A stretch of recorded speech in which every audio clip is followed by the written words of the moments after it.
तो जैसा कि लास्ट एपिसोड के अंदर हमने देखा था, फैटी का ग्रैंडफादर अपने मन में सोचता है कि इस टाइगर के बच्चे के कारण जल्दी ही जो बाकी पावरफुल लोग हैं उनका अट्रैक्शन भी इस तरफ अट्रैक्ट हो जाएगा, तो इसीलिए मुझे विलेज का डिफेंस जो है वो और भी ज़्यादा बढ़ाना पड़ेगा। और इतना बोलकर वो अपने सर को पकड़कर बैठ जाता है और अपने सर को पकड़ते हुए बोलता है कि जियान चैन, जितना जल्दी हो सके तुम्हें अपने आप को उतना जल्दी पावरफुल बनाना होगा, नहीं तो मुझे डर है कि मैं ज़्यादा लंबे टाइम तक तुम्हें प्रोटेक्ट जो है वो नहीं कर पाऊँगा। और अभी इतना बोलते ही फैटी का ग्रैंडफादर जो होता है वो अपने टोकन को निकाल कर फैटी के फादर को देते हुए उसे बोलता है कि जियो फैंग, मेरे डिवाइन ऑर्डर को लो और जल्दी से ब्लड सोर्स सेक्ट जो है उसके अंदर चले जाओ और वहाँ पर जाकर बोलो कि जितनी भी जो इंटेलिजेंस एजेंसी है वे सभी के सभी एक साथ में इकट्ठा हो जाए। और जैसे ही वे सभी लोग एक साथ में इकट्ठा हो जाए तो उसके बाद में तुम्हें उन्हें चारों तरफ फैला देना है और उनसे बोलना है कि उन्हें यहाँ पर इस चीज़ का ध्यान रखना होगा कि जैसे ही कोई सुपर पावर अपेयर होते हुए आकर सीधे मुझे यहाँ पर रिपोर्ट करे। जो सुनकर फैटी का फादर जो होता है वो ग्रैंडफादर से बोलता है कि फादर, आपने तो कहा था कि आप कभी भी जो ब्लड सोर्स एक्ट है उसकी मदद को नहीं लोगे, तो फिर इस बार आप ब्लड सोर्स एक्ट की मदद जो है वो क्यों ले रहे हो। जो सुनते के साथ ही फैटी का ग्रैंडफादर जो होता है वो उसे बोलता है कि ये मैटर जो है वो बहुत ज़्यादा बड़ा है, इसके कारण बहुत बड़ा इम्पैक्ट जो है वो पड़ेगा, तो इसीलिए ज़्यादा क्वेश्चन मत पूछो, जल्दी से ब्लड सोर्स एक्ट में जाओ और जाकर जो मैंने कहा है वैसा करो। जो सुनते के साथ ही वो भी ओके फादर बोलकर वहाँ से चला जाता है। जिसके बाद में अब हमारा व्यू जो होता है वो जियो हान के ऊपर आ जाता है, जो कि अपने रूम के अंदर बैठा हुआ होता है और वो पर्पल और ग्रीन स्वॉर्ड क्यूआई को आवाज़ लगाते हुए उनको बताता है कि मैं दोनों के दोनों किंग वेपन जो है उन्हें वापस लेकर आ चुका हूँ, तो क्या आप तुम क्योस क्यूआई को रिफाइन करने में मेरी मदद करोगे। जो सुनते के साथ ही दोनों सोल्ड स्पिरिट जो होती है वो बाहर आ जाती है और पर्पल सोल्ड स्पिरिट जियो हान से बोलता है कि बिल्कुल मास्टर, हम लोग जो है वो यहाँ पर आपकी मदद ज़रूर करेंगे, लेकिन उसे कहने से पहले हम लोग जो है वो आपको एक बात जो है वो बताना चाहते हैं। इस वर्ल्ड की जो एनर्जी है वो सच में बहुत ज़्यादा कमज़ोर है, इसीलिए आपको बहुत कम क्योस क्यूआई एब्जॉर्ब करने में भी यहाँ पर बहुत ही ज़्यादा वर्टिलिटी का इस्तेमाल करना पड़ेगा, जिस कारण आपकी फ्यूचर की ट्रेनिंग जो है वो और भी ज़्यादा डिफ़िकल्ट होने वाली है। जो सुनते के साथ ही जियो हान जो होता है वो मुस्कुराते हुए बोलता है कि कोई बात नहीं, जब मैं पावरफुल बन जाऊंगा तो उसके बाद में मैं और भी काफ़ी सारे किंग वेपन जो है उन्हें इकट्ठा कर पाऊंगा, जिस कारण क्योस क्यूआई को रिफाइन करना काफ़ी आसान रहेगा। क्योंकि वैसे भी जो शी और जी फैमिली है वे दोनों ही फैमिली जो है वो काफ़ी ज़्यादा अमीर है और मुझे लगता है कि अभी भी उनके पास में काफ़ी सारे वेपन जो है वो मौजूद होंगे, तो इसीलिए मैं उनसे उन वेपनों को छीन सकता हूँ। और इतना बोलते के साथ ही अब जियो हान जो होता है वो उन दोनों स्वॉर्ड स्पिरिटों से बोलता है कि ठीक है, तो बताओ अब मुझे क्या करना होगा। जो सुनते के साथ ही दोनों स्वॉर्ड स्पिरिट जो होती है वो दोनों किंग वेपनों को ले लेती है और उसके बाद में अपने हाथों को जियो हान के आगे करते हुए उसे बोलती है कि मास्टर, आप अपनी आंखों को बंद कर लीजिए और अपनी कॉन्सियसनेस का इस्तेमाल कीजिए। जो सुनकर जियो हान भी ऐसा ही करता है और उसकी कॉन्सियसनेस जो होती है वो एक अलग जगह पर पहुंच जाती है, जहाँ पर कि काफ़ी बड़ी मात्रा में ब्लैक लिक्विड मौजूद होता है, जिसे देखकर जियो हान सोचता है कि क्या यही क्योस क्यूआई है। और उसके इतना बोलते के साथ ही जो ग्रीन स्वॉर्ड क्यूआई होती है वो जियो हान से बोलती है कि मास्टर, पर्पल स्वॉर्ड कोडेक्स और ग्रीन स्वॉर्ड कोडेक्स उन दोनों को इस्तेमाल कीजिए, जिसके बाद में आप क्योस क्यूआई को अपने आप रिफाइन कर पाओगे।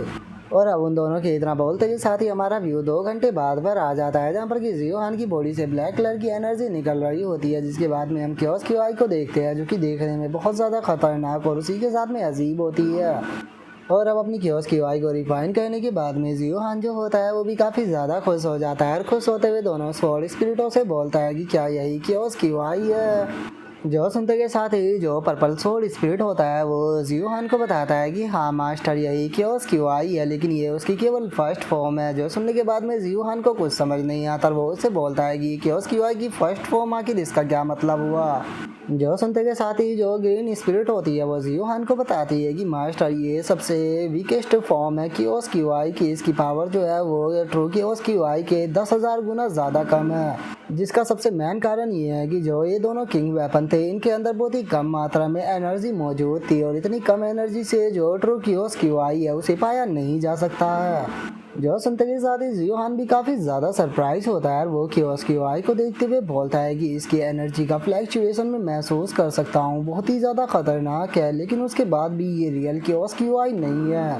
इस चीज़ को देखकर मैं तो ये भी अंदाज़ा नहीं लगा पा रहा कि आखिर जो रियल क्योस क्यूआई होगी वो कितनी ज़्यादा पावरफुल होगी। जो सुनते के साथ ही अब जो पर्पल स्पिरिट होता है वो जियो हान से बोलता है कि बाय द वे मास्टर, आप यहाँ पर जो कल्टीवेशन की टेक्निक को प्रैक्टिस करते हो इस कॉन्टिनेंट की, वो यहाँ पर क्योस क्यूआई के लिए बिल्कुल भी सूटेबल नहीं है। आप केवल पर्पल और ग्रीन स्वॉर्ड कोडेक्स जो है उन्हें ही कल्टीवेट करना। जो सुनकर जीवान भी ओके बोल देता है, लेकिन तभी हम देखते हैं कि जो ग्रीन स्पिरिट होती है वो किसी चीज़ को सोचकर थोड़ी उदास होने लगती है,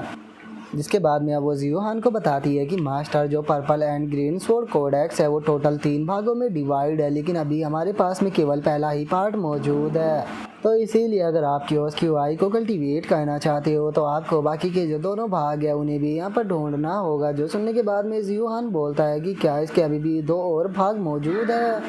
मुझे तो लगा था कि मेरे पास में जो ग्रीन पर्पल स्वॉर्ड कोडेक्स है वही पूरा का पूरा कोडेक्स होगा, लेकिन छोड़ो, मैं उसके दोनों भी बाकी के जो भाग है उन्हें ढूंढ लूँगा। क्या तुम दोनों जानते हो कि आखिर वे दोनों भाग जो है वो कहाँ पर है? जो सुनने के बाद में ग्रीन स्पिरिट बोलती है कि मास्टर हमें माफ़ कर देना, लेकिन हम लोग जो है उसकी लोकेशन को नहीं जानते।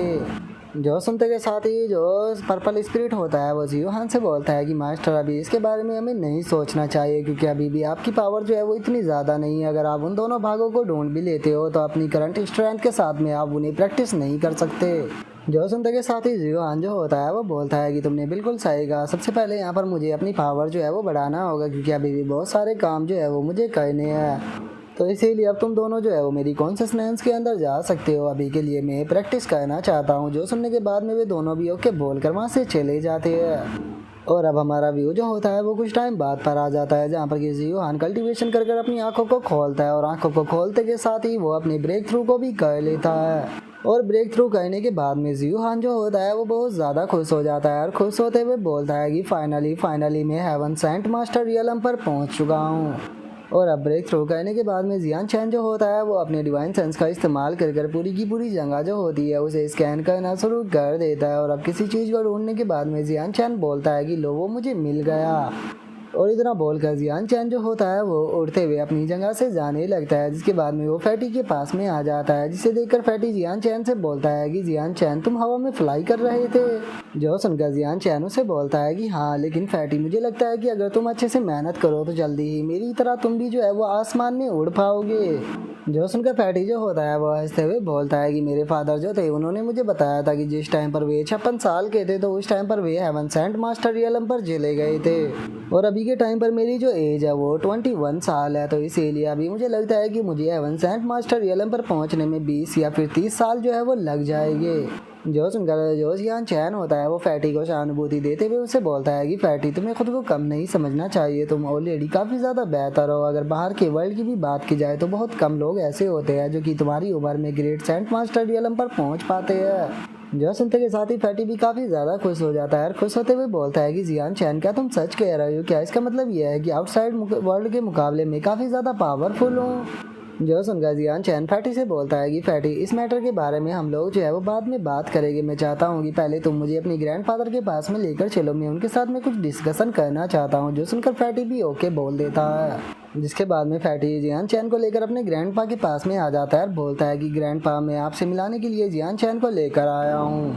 जो सुनते के साथ ही जियान चैन जो होता है वो फैटी के ग्रैंडपा को ग्रीट करते हुए उनसे बोलता है कि चीफ बहुत बहुत शुक्रिया मेरा इतने लंबे टाइम तक ध्यान रखने के लिए, अब मेरा यहाँ से जाने का टाइम हो चुका है। जो सुनकर फैटी का ग्रैंडफादर बोलता है कि ठीक है जियान चैन, अपना ध्यान रखना। जो सुनकर जियान चैन जो होता है वो उससे बोलता है कि विलेज चीफ मैं आपसे एक चीज़ पूछना चाहता हूँ कि क्या आपने कभी नहीं सोचा कि जो फैटी है उसे भी बाहर जाना चाहिए ट्रेनिंग करने के लिए? जो सुनकर फैटी घबराते हुए बोलता है कि जियान चैन बेफालतू की बात मत करो, ग्रैंडपा जो है वो मुझे बहुत ज़्यादा मारेगी। कुछ साल पहले फादर ने भी ये बात बोली थी, और जो ग्रैंडपा थे उन्होंने गुस्सा होकर मुझे कई दिन तक पीटा था, तो इसीलिए मैं दोबारा नहीं पीटना चाहता। जो सुनते के साथ ही जियान चैन जो होता है वो ग्रैंडपा से बोलता है कि विलेज चीफ आप भी इस चीज़ को बहुत अच्छे से जानते हो कि अगर फैटी ने यहाँ पर बाहर का जो वर्ल्ड है उसे एक्सपीरियंस नहीं किया तो उसका कैरेक्टर जो है वो कभी भी पूरी तरह से मैच्योर नहीं बन पाएगा। मैं जानता हूँ कि आप जो फैटी है उससे बहुत ज़्यादा प्यार करते हो, इसीलिए उसका ध्यान भी रखना चाहते हो, लेकिन आप भी इस चीज़ को बहुत अच्छे से जानते हो कि इसे फ्यूचर के अंदर खुद की रिस्पॉन्सिबिलिटी संभालनी होगी, आप हमेशा इसका ध्यान नहीं रख सकते। और इतना बोलते के साथ ही जियान चैन फैटी से बोलता है कि फैटी तुम्हें यहाँ पर साफ साफ बोलना चाहिए, मैं जानता हूँ कि तुम्हारा दिल जो है वो तुमसे ही फाइट करता रहता है, तो अपने दिल के साथ में फाइट करना बंद करो और जो तुम्हारे मन में है उसे खुलकर यहाँ पर बोलो। जो सुनते के साथ ही अब फैटी जो होता है वो भी अपनी मुट्ठी को बंद कर लेता है और अपनी ग्रैंडपा से बोलता है कि ग्रैंडपा मैंने अपनी पूरी ज़िंदगी के अंदर कभी भी बाहर की जो दुनिया है वो नहीं देखी है, सच बताऊँ तो मैं हमेशा से ही जो बाहर की दुनिया है उसे देखना चाहता हूँ। इसीलिए ग्रैंडपा प्लीज़ मैं चाहता हूँ कि आप मुझे इस चीज़ के लिए अलाउ करें ताकि मैं बाहर की जो दुनिया है उसे देख सकूँ। और अब फैटी के इतना बोलते के साथ ही हमारा आज का एपिसोड जो होता है वो यहीं पर ही कंप्लीट हो जाता है। तो नेक्स्ट एपिसोड के अंदर देखिएगा कि आगे क्या होता है। अगर आप लोगों को वीडियो अच्छी लगी हो तो लाइक करना, चैनल को सब्सक्राइब करना। मैं मिलता हूँ नेक्स्ट एपिसोड में, तब तक के लिए बाय बाय गाइस।